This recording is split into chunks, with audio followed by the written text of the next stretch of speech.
So the NBA is rigged, man. You heard it here first. You've heard this a million times, but I'm here to say that is true. Now I'm gonna start off by saying that I'm not an NBA hater. I love basketball. Sometimes ball is life, but just a few things happened in the 2016 playoffs that makes me believe that the NBA is rigged. Now, I am a D Rose fan. I love Derrick Rose.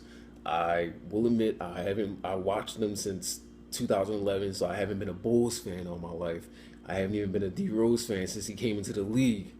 But I started watching at the beginning of his MVP season, and I just saw something in him like no other that I'd never even seen, like not even in LeBron. So like the fact that my first year he won the MVP was just something special, and I'll just always be a D Rose supporter. And even if there's been talks that he'll leave the Bulls, and even if he does, like I'll go wherever D Rose goes. So I'm not a Bulls fan.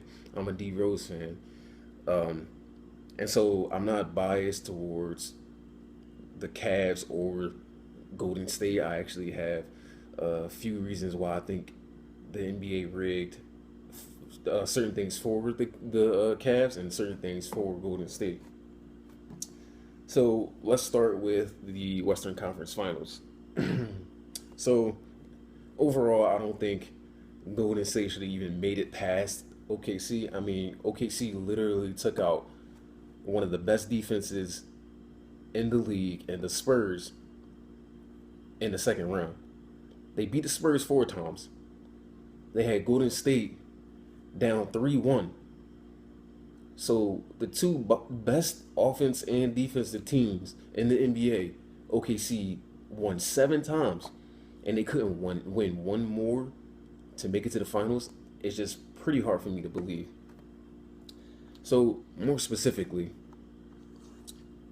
game three of the finals,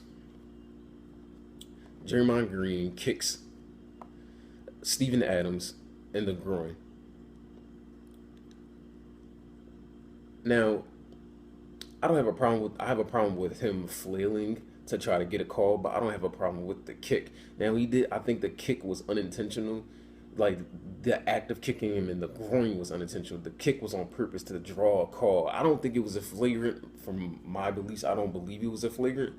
But the NBA already set a precedent that that would be called flagrant and would be grounds for a suspension when Dante Jones got suspended just the day before against the Raptors. So Dante Jones gets suspended for doing pretty much the same thing, only he swung his arm and he gets suspended, but Draymond Green doesn't for doing pretty much the same thing. He doesn't get suspended for game four. I believe it because at this point, the Warriors were already down 2-1. And so the NBA just wanted to give them a chance to stay in it. You can't give me the whole Draymond didn't have enough flagrant points yet because Dante Jones got suspended and he's a bench warmer. He's a bench warmer. He does not play. So I know he didn't have enough flagrant points, but he got suspended right away, immediately. But Draymond Green doesn't have enough um, flagrant points and he doesn't get suspended. Like, it's not, you know what I mean? Like, if flagrant points really mattered, then Dante Jones still would have played. So I don't, that argument is invalid. Now, people will say that Draymond played bad anyway at the game four because he wasn't suspended. He played game four and he played bad, and OKC still won to go up 3-1. But hindsight is 2020. I mean, the NBA at the time didn't know Draymond would play bad in game four, and I guarantee you, if he played good, because he is probably the centerfold of the offense and defense on the Warriors. If Draymond played well, most likely the Warriors would have won game four and the series would have been tied 2-2 instead of Warriors being down 3-1, just like the NBA won. So Draymond doesn't get suspended in the Western Conference Finals game for game four against OKC. Warriors then go on. So now Warriors are down 3-1 after game four. Going to game five, they win at home. Then I already knew pretty much that they were gonna win away in OKC. People say, yeah, clear you hit shots, you can't rig shots, but there's different things, there's different ways to rig. You don't rig shots. And for people that don't think that the NBA can be rigged at all, it's just bogus because I mean, ask Tim Donaghy, like, come on, like it's been proven like he wouldn't give calls to AI because AI was the thug of the NBA and he, criticized refs and stuff like that. So, it's not like the game can be influenced in either in different ways than just rigging a ball. So Clay hit shots against OKC away, and yes, he brought them back into it. But I mean, if you even look at the defense intensity of OKC, I mean, there, and this is not just coming from me. I mean, a well followed YouTube channel, Coach Nick on B-Ball Breakdown, he's even broken down Westbrook's lack of defensive effort and intensity on Steph Curry. I mean, Steph Curry is the unanimous MVP, and you mean to tell me that that Russell Westbrook would not guard Steph harder than he did? I mean, this man can shoot from 30, and Stephen A. Smith voice, and you mean to tell me that half the time Westbrook wouldn't be aware of where Steph was. He would be trotting back on defense if he missed a layup and Steph would get a wide open shot, or Clay would get a wide open shot because everybody got lost on defense and didn't really, had to rotate and ruin rotations. Or even Steph would know where, I mean, Russell would know where Steph is, and he would have his hand on his knees, just lackadaisical defense, no effort, or he would run under screens, knowing that you never go under the screen on a shooter, especially not Steph Curry, or even just not even being in a defensive stance 90% of the time. Like, you don't guard your MVP like that, and you would think a closeout game at home that OKC would play harder than that. I mean, come on. So, last thing on the Western Conference Finals is that Scott Foster, an official for the Western Conference Finals, was replaced with Danny Crawford. Now, for those of you who don't know, which is probably most of you, Scott Foster officiated in 4 of 9 of Golden State's regular season losses. Golden State went 73-9 this season. So for Scott Foster to officiate in almost 50% of those losses, I mean, it's just a little too coincidental that a pivotal Game 7, because Warriors forced Game 7 after they won away in OKC. So a pivotal Game 7, they replaced controversial ref Scott Foster and put in Danny Crawford. I mean, through this year and last year, 2015, when the Warriors won, when Scott Foster did not officiate, the Warriors were 21-5. That's 81%. They have an 81% win rate in the playoffs in the last 2 years when Scott Foster doesn't officiate. They have a 4-4 record, which is 50% versus the 81% when he does officiate. So when he officiates, they win half the time. When he doesn't officiate, they win 81% of the time. That is just too big of a coincidence for me to look past.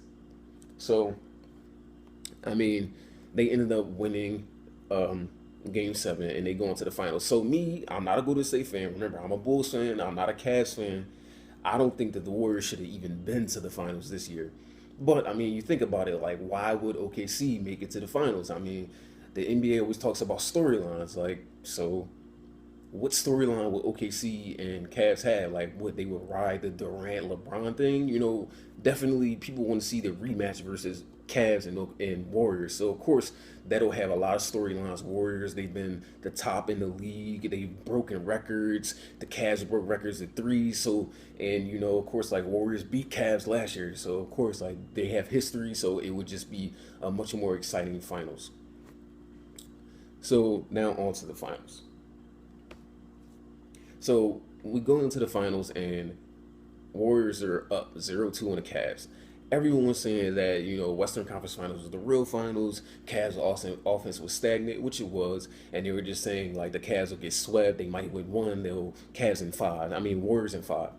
Me, though, I saw right through the bullshit. I mean, you can check the receipts. I mean, B-ball breakdown. He usually during the finals because of the schedule, he usually is able to break down every game.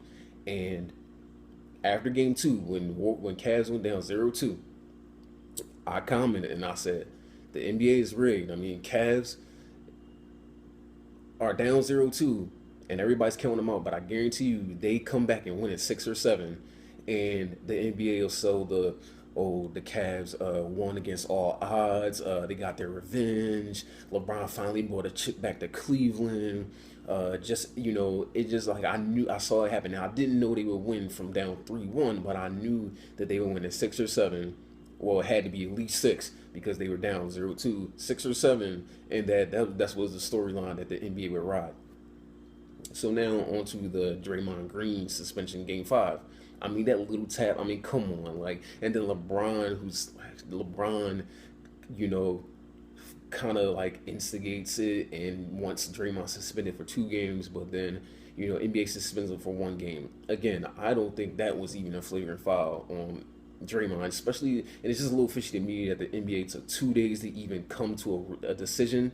One, Cavs at the point were down 3-1, and you know, again, back to the flagrant points thing. Like Dante Jones didn't get to accumulate flagrant points, so why did he get suspended? Whereas Draymond Green, he got chance after chance after chance. Like, so the whole flagrant points thing, like, is really not a valid excuse for why he got suspended. I believe that since Warriors were up 3-1, the NBA suspended Draymond to give Cavs momentum, because if they won game 5, I mean, Richard Jefferson even said it in his retirement video. They knew if they won game 5, it was going to 7 because they knew that their fans and the fact that the game 6 would be at home, they would win and take game 6. So they knew that if they won game 5, it would go to 7 games. So you factor that in, and the fact that Draymond got suspended off that bullshit flagrant, and the fact that Dante Jones didn't get those chances that Draymond got. It's just pretty clear that, like I said, the NBA wanted to portray that the Cavs picked up momentum, and that's why they, won game 5, and then they won game 6. It was a home game, but I mean, Golden State, they literally beat Cavs in 6 games last year. So, I mean, did you see their offense in the first quarter? Like, they were down like 31-9. They were like the best offense in the league. One of the best offenses we've ever seen. Was slow to get into their offense in a closeout game, slow to get into their offense, lackadaisical, turning it over, just like, come on, no intensity. It looked like they were taking a dive to me. Like, it did not look like they were trying to win. And it was an away game, but like I said, this is a closeout game away that they won last year, almost exactly a year last year. They won in a closeout game in Cleveland. So, them not, being nervous or whatever, like, I don't want to hear it. You know what I mean? Like, it's not valid. So, so LeBron's a winning. I mean, I will say, Kyrie's last shot was definitely clutch. That shot was clutch. I mean, it was a dagger. But then, like, you see LeBron, like, he gets fouled on the dunk, goes down, tries to be super dramatic because they already had the game in the bag. So he tried to be super dramatic on the ground for like 10 minutes. Come on now, LeBron, like, come on, you're not fooling anybody. Like, then he gets up, misses one, try to be dramatic because he knew if he only made one, then it was out of reach for the Warriors. So he's being dramatic, missing the. Now LeBron is bad at free throws, but I guarantee you, like, he would have made both free throws if if it wasn't like clear, you know what I mean? So it's just like, come on, LeBron. Then, LeBron's just a dramatic player. Just like go back to last year where, when they won a game, I think it was like game 2 or something like that. Like, he was on the ground, just like banging on the ground. Just, I remember Charlamagne the guy on Twitter was saying like how LeBron wanted a flu game so bad, like he like twisted his ankle or something like that, and he was trying so hard to sell the fact that he was injured or something. He was playing through it, and they won. I think that was the same game that I just mentioned. Like, come on, LeBron, you're not fooling anybody. He's crying and stuff like he brought it home to Cleveland. Like, I just don't buy it. You know what I mean? Like, it's just not really logic to me. Like, it just seems too, like, the fact that Cavs were the only team that ever come back in the finals from 3-1 in a season full of like broken records. Warriors just did it worse. Western Conference Finals. They just got the best record in the league ever. Cavs hit the most threes in the playoffs or in a game, I believe. Um, Warriors, Steph, getting hit, breaking his own record with threes. Like this was the season of like record breaking, and I feel like they just tried to be NBA tried to be super dramatic with the Cavs coming back from 3-1, try to make it super special. I mean, because think about it, like if anything, take away if you could take anything away from this, I'm not a hater. Like I said, I don't think the Warriors should have even been in the finals in the first place. I think when Draymond got suspended to benefit the Cavs, give them momentum, and that's why they went on a run to beat the Warriors 3 times in a row. I'm not buying it. And then think about LeBron's legacy. I mean, if he lost his finals, it would be way worse than last year because he had a healthy Kyrie and Kevin Love. He would have no excuses. He would be 2-5 in the finals, which looks a lot worse than 3-4, which he is now. And you really think the NBA is the most pampered, dominant, influential athlete of the last decade? They will let his legacy be destroyed by going 2-5 in the finals with a healthy team. I mean, come on, it's just too unbelievable. I mean, so of course they weren't going to let LeBron lose because think about it. With him winning, not only did he bring a championship back to his hometown, but he has 3 rings. Like I said, he's three and four, and he beat the team, not only the best team in the league, but he beat the team that beat him last year. So he got revenge and he proved all the haters wrong that if he had a healthy team that he wouldn't beat the Warriors the year before prior. So and the last thing is that they came down from 3-1. I mean, the NBA keeps referring to it as storybook endings, which just proves that it's all about storylines, just fake storylines. Like I said, OKC and Cavs wouldn't have had much of a storyline, whereas Cavs and Warriors do. It's just it's all about just fake storylines. It's kind of like WWE, fake storylines and like I said, I'm a basketball lover. I love basketball, but it's pretty clear. I mean, and so people want to say like, oh, because of the Warriors season, that the NBA will want to benefit because the Warriors are in California. They're more profitable. Steph is very marketable, so they won't want Steph and them to win. But the Warriors don't have anything to lose. I mean, the Warriors won the title already. Their team is solid. I mean, besides Harrison Barnes, like that who might leave, like the Warriors should pretty much be the same team. I mean, they could probably make it again next year and probably win it next year. Like they have nothing to prove. Whereas LeBron has to prove that he can win without D Wade. He has to prove that he can bring a chip back home to Cleveland, and he has to prove that he can win against the Warriors with a healthy team.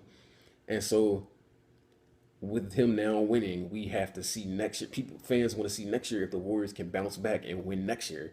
LeBron, this sealed his legacy. So of course the NBA was not going to let his legacy be tarnished by this. I mean, that's all I gotta say. Disclaimer. Like I said, I want to reiterate again. I'm a D Rose fan. I love the Bulls. Really, I love D Rose. Um, I even have a Rose before Hole shirt.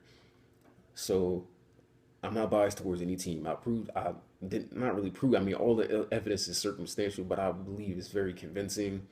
But I kind of suggested why the Warriors shouldn't even been in the finals, and I suggested why the Cavs shouldn't have won the finals. So I'm not biased towards any team, and you know, I guess I kind of want to talk to any ears that would listen and spark some logical debate. Maybe you could debate me in the comments on why, logically and fairly, why I could be wrong about any points I made in the video.